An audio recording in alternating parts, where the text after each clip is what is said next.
Salut tout le monde, c'est Alex pour Happy to Game et aujourd'hui on va pas parler d'application, on va plutôt parler d'informatique on va sortir une nouvelle série sur chaque composant informatique. Donc je vous expliquerai à quoi sert-il, leurs caractéristiques, comment ça marche, comment les utiliser et comme ça vous serez prêt au niveau du montage informatique pour pouvoir après monter votre propre PC.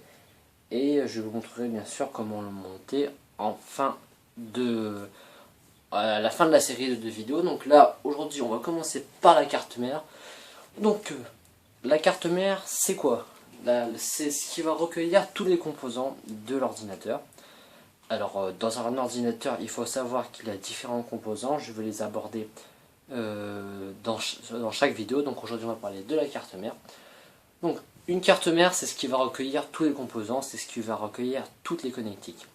Sur un ordinateur, comme vous avez à la maison, vous avez un ordinateur, et derrière vous branchez votre souris, votre clavier, vos parleurs, votre écran. C'est sur cette carte mère que vous branchez tout ça, votre clé USB, votre cordon pour l'Ethernet. Vous branchez tout ça sur une carte mère.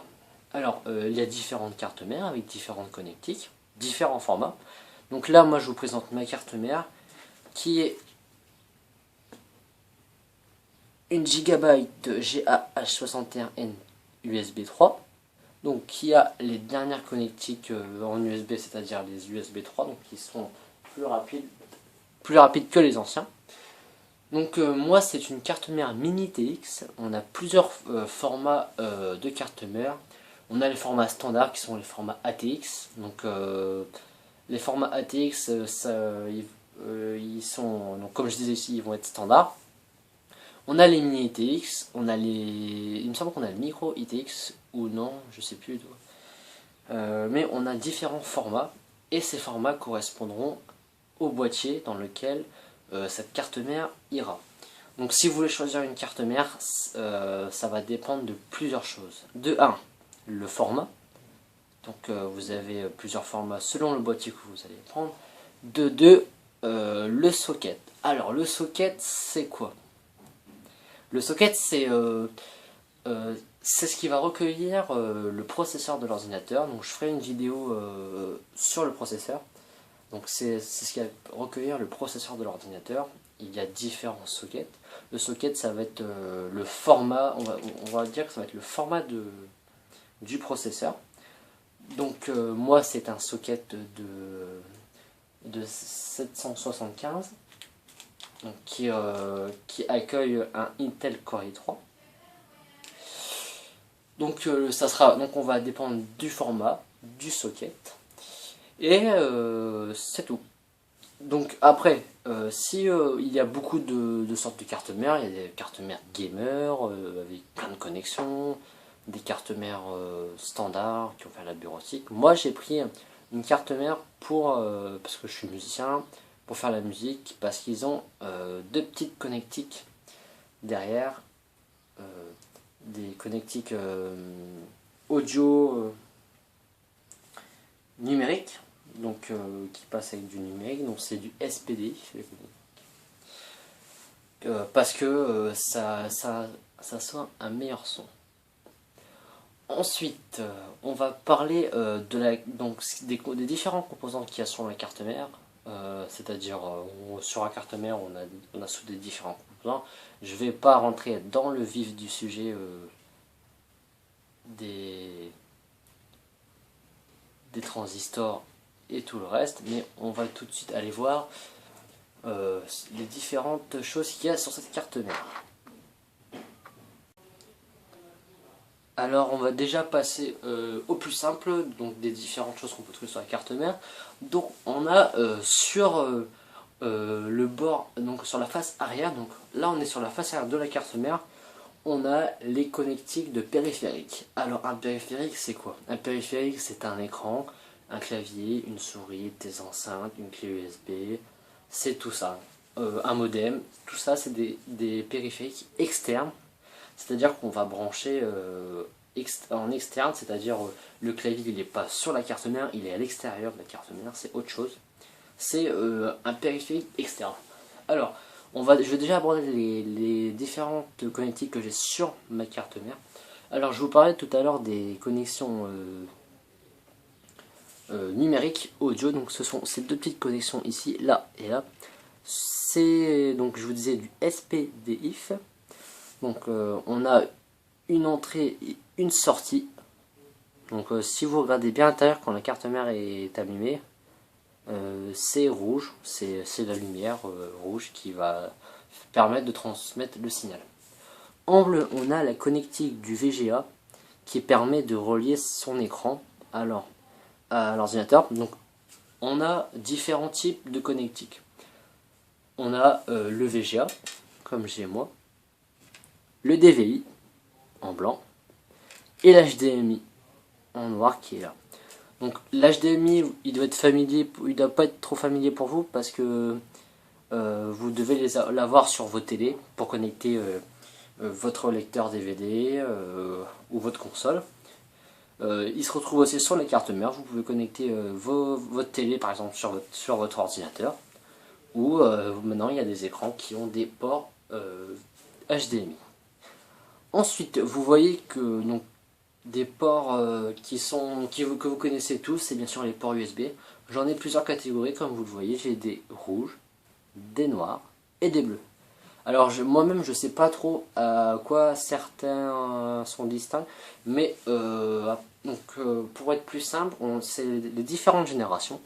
On a le rouge, ça va être du 2.0, de l'USB 2.0. En noir, c'est aussi du 2.0. Et en bleu, c'est la dernière génération, le 3.0. Donc c'est celui qui est le plus rapide pour le moment. Ensuite, en bas, en jaune, qu'est-ce que c'est que ça? C'est un port SATA. Un port SATA, c'est une connectique comme l'USB qui permet de transmettre des données. Donc par exemple, d'un disque dur à l'ordinateur. Le SATA, on va le retrouver sur le disque dur. Donc je vous ferai la vidéo sur le disque dur aussi pour vous montrer les différentes connectiques qu'on retrouvera, mais ça, on verra ça plus tard. En haut, on a un port qui s'appelle le port Ethernet, qui lui accueille un câble RJ45. Donc c'est le câble, souvent il est jaune, souvent il est bleu, ça dépend, gris même. Donc c'est le port que Ethernet, donc c'est le câble RJ45, c'est ce que vous allez retrouver sur votre box. Donc sur votre Freebox, sur votre Livebox, sur votre Orange, Free SFR, je sais pas les autres. C'est ce que vous allez relier à votre modem pour avoir l'accès à internet. Les trois dernières que vous voyez en rouge, en rose pardon, en vert et en bleu, ce sont les entrées, sorties et entrées lignes audio. Donc ce sont d'autres connectiques audio. Donc pour brancher ici un micro, ici c'est une prise casque, c'est pour brancher un casque, des écouteurs ou des enceintes. Ici une prise ligne si vous voulez, si vous êtes musicien comme moi, brancher une guitare ou un autre instrument avec une connectique comme celle-ci. Généralement c'est ce que vous retrouvez sur vos iPods. Les mêmes, c'est des connectiques 3.5.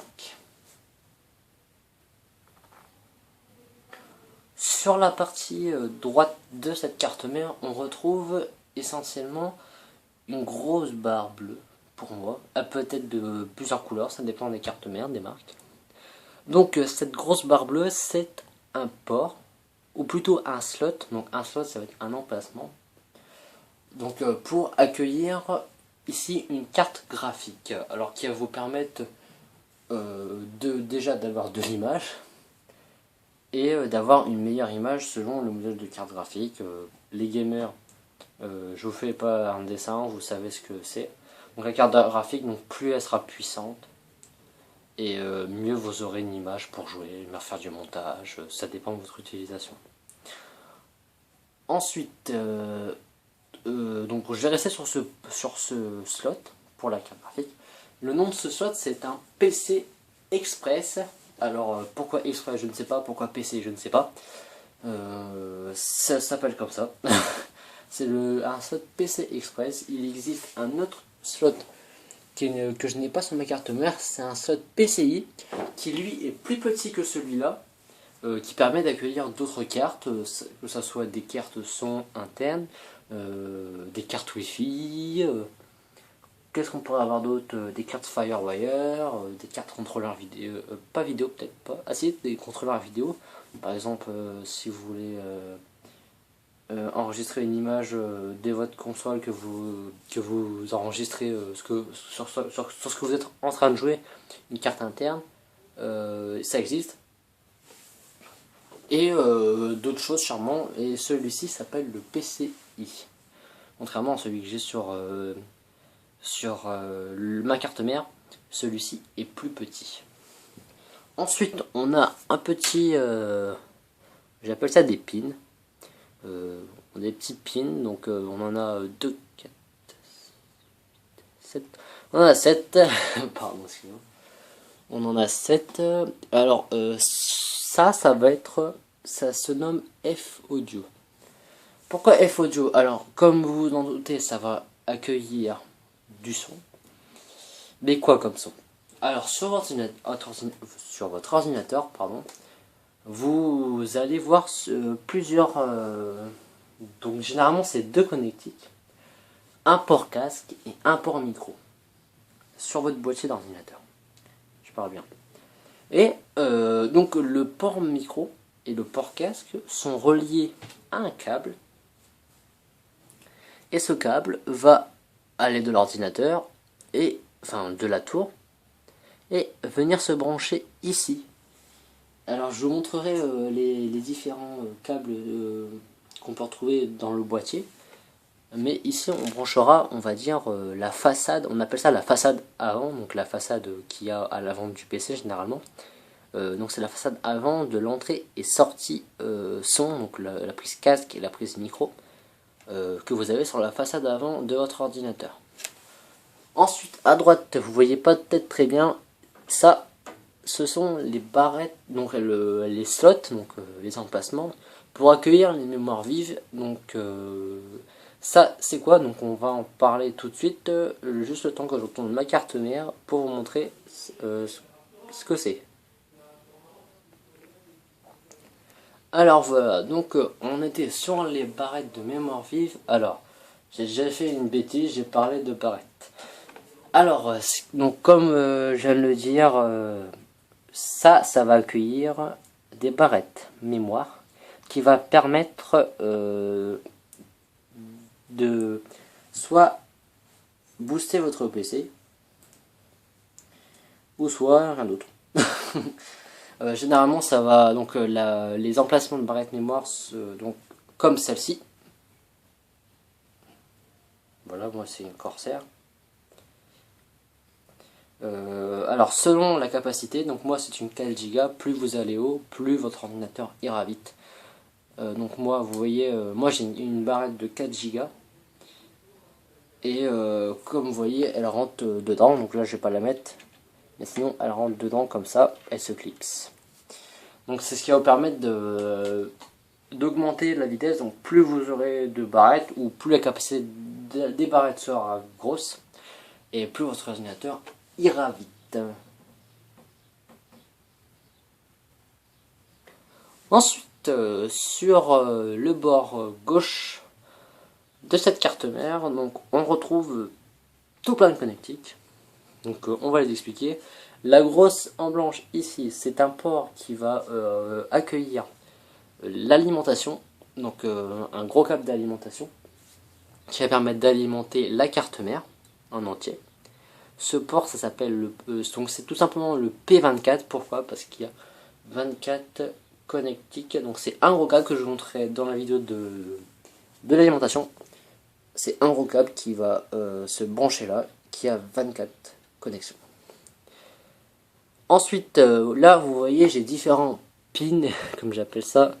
Donc là vous voyez pas très bien, mais j'ai 3 rangées, une rangée là, une rangée là, une rangée là. Je couperai la vidéo pour vous montrer, on reviendra tout à l'heure dessus pour vous montrer de plus près à quoi correspond ceci. Ensuite, à droite, on a un port, donc ils appellent ça IDE. Moi, j'ai découvert ce port en même temps que la carte mère, parce que je connaissais pas ce port avant de le voir. Ils appellent ça un port TPM. Alors vous ferez la recherche, je sais pas du tout ce que c'est le port TPM, j'ai pas eu le temps de chercher avant, je suis vraiment désolé. Je sais pas, faudra voir. J'essaierai de faire une petite recherche avant ou en même temps.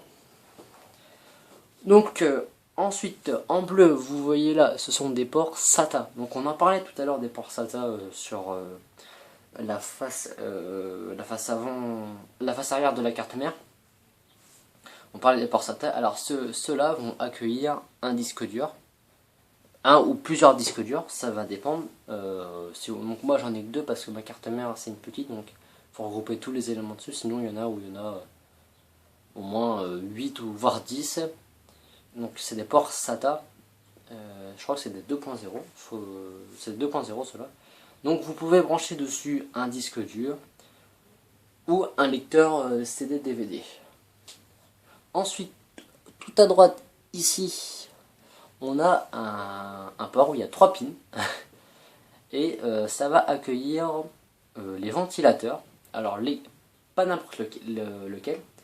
Le ventilateur qu'il y a sur votre tour, donc c'est-à-dire sur votre boîtier, il y a ça dépend où est-ce qu'ils sont, en haut, en bas, sur votre façade, vous mettez celui que vous voulez. Donc c'est un connecteur avec 3 pins qui va permettre de ventiler votre ordinateur, et vous pourrez contrôler celui-ci via des logiciels comme SpeedFan ou autres, permettre de contrôler la vitesse de la ventilation. Sinon, petite astuce, si vous avez comme moi, bon, moi j'ai 2 ventilos et j'ai qu'un port, j'ai un seul port sur ma carte mère. Si vous voulez brancher d'autres, vous pouvez, grâce à votre alimentation. Donc il existe des adaptateurs avec une connectique Molex, donc j'en parlerai plus tard sur l'alimentation, qui permet d'alimenter vos ventilateurs pour que l'air circule mieux dans l'ordinateur. Ensuite, tout en gros là où c'est marqué Gigabyte, ça c'est le processeur graphique. Donc c'est comme il le dit, c'est on va dire la puce graphique de la carte mère. Donc c'est ça sort sur le VGA, le DVI et le HDMI comme on a vu tout à l'heure. C'est ce qui va permettre de donner l'image à l'ordinateur. Ensuite on voit là plus loin ça, donc c'est une petite pile, ça s'appelle la pile BIOS. Alors c'est là-dessus que toutes les informations sont enregistrées, c'est-à-dire la date, l'heure, la langue. Le BIOS ça va être on va dire le menu de votre carte mère. C'est là-dessus où vous ferez tout vos réglages de carte mère. Pour simplifier, c'est le menu de la carte mère. Donc on va aller un peu plus loin, donc voir un peu tout ça, tout ce qu'il y a ici, qui sont au milieu, que je vous ai pas encore présenté. Et on va un peu parler de tout ça. Donc comme je l'ai dit, on va parler déjà de ces connecteurs, les trois petites sections de pins qu'on a. Excusez-moi si ça tremblote un peu, hein, et que si vous voyez pas super bien avec l'autofocus, ça va être dur à régler. Alors sur le premier, on a ici, ça va accueillir différents connecteurs qui va vous permettre de relier votre bouton déjà pour allumer votre ordinateur, votre bouton pour redémarrer votre ordinateur, votre bouton pour non, pas de bouton, votre LED. Donc des fois il y a des petites LED, des petites lumières, rouge ou verte ou bleu, ça dépend, qui va vous permettre de voir que votre ordinateur est allumé, de voir, donc ça s'appelle HDD LED, donc ça signifie le disque dur, HDD, qui va permettre de voir comment le disque va, comment tourne, il va voir selon votre LED. Et c'est tout, il me semble. Ensuite, on a 2 autres connecteurs ici. Alors ceux-ci, ce sont tout simplement des connecteurs USB. Vous avez déjà vu sur votre façade avant, vous avez des entrées, des ports USB. Alors c'est tout simplement relié par un câble comme ça. Donc, vous voyez là je peux relier plusieurs câbles, plusieurs ports USB. Donc je pense que les bleus c'est pour l'USB 3 et les blancs c'est pour l'USB 2. Donc voilà pour ces ports. Alors ici j'ai regardé pour le port TPM. C'est un port spécifique, donc pour brancher une carte, c'est pour pouvoir déverrouiller l'ordinateur. C'est une sécurité en plus apparemment, mais c'est fait par Gigabyte, c'est assez spécial. Il faudra que je leur fasse plusieurs recherches dessus. Donc on va essayer d'explorer un peu tout ça. Excusez-moi, je vais un peu bouger, hein, encore une fois.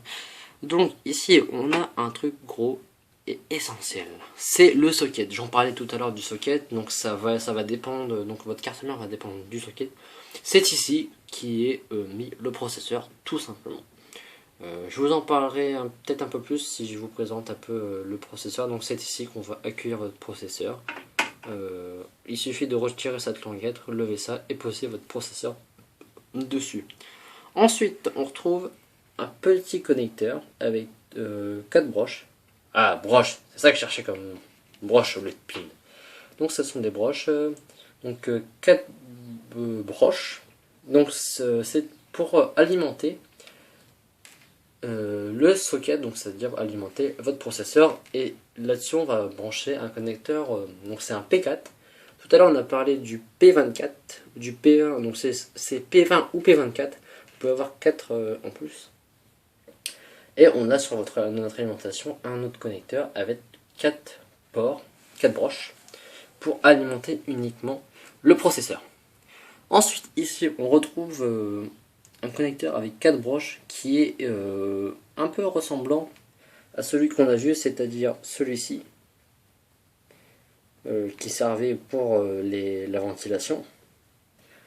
Donc ce connecteur va pouvoir alimenter un ventilateur, mais pas n'importe lequel. Ça sera le ventilateur qui sera sur le processeur, car le processeur est un élément qui chauffe énormément, qui est en moyenne au niveau des 30-40 degrés, même un peu plus, ça dépend. Et c'est un élément qui chauffe, déjà, je pense que c'est celui qui chauffe le plus sur la carte mère, sur même tout l'ordinateur. Et il faut qu'il soit ventilé par un ventilateur, ou sinon on dit à ventirad. Ensuite, qu'est-ce que je peux vous présenter d'autre? Donc, un peu plus près, la pile de BIOS. Donc, on appelle ça la pile de BIOS. C'est une pile, par exemple, si vous enlevez cette pile-là, et que vous avez tout bien réglé, si vous enlevez la pile, et ben, il va tout vous remettre à zéro, c'est-à-dire vous aurez minuit sur votre BIOS, il va falloir tout régler, car il aura perdu vos données que vous avez inscrites sur votre BIOS. Alors on va aller voir un peu plus près le port PCI Express pardon. Donc vous voyez, c'est un port comme ça, vous mettez votre carte graphique dessus, vous soulevez ça et ça va tout seul dedans. Donc voici un petit aperçu du haut de la carte mère. Voilà. Voilà. Donc qu'est-ce qu'on pourrait dire de plus sur cette carte mère? Alors donc je vous l'ai dit, c'est une carte mère Gigabyte. Alors moi je m'en sers pour faire de la musique, des vidéos bien sûr, un peu de du montage aussi. Et c'est tout, un petit peu de jeu mais sans plus hein, parce que j'aime bien que ça reste propre dans mon ordinateur. Donc voilà. Donc c'est tout pour aujourd'hui, donc j'espère que cette vidéo vous a plu. Le second épisode, ça sera dédié aux barrettes mémoire comme celle-ci. Il n'y aura pas grand chose à dire, mais bon, c'est pour vous expliquer un peu le principe des barrettes mémoire, à quoi servent-elles, les différents types de barrettes mémoire. On verra ça sur le deuxième épisode. Alors j'espère que cette vidéo vous a plu, n'hésitez pas à vous abonner à ma chaîne, ça ferait plaisir. Donc si vous voulez suivre un peu l'actualité de tout ce qui est application informatique, j'ai un peu plus m'intéresser sur l'informatique parce que c'est une passion que j'aime bien, je fais ça au lycée, donc un peu vous présenter, vous partager ma passion. Donc c'était Alex pour iPlay2Game, salut!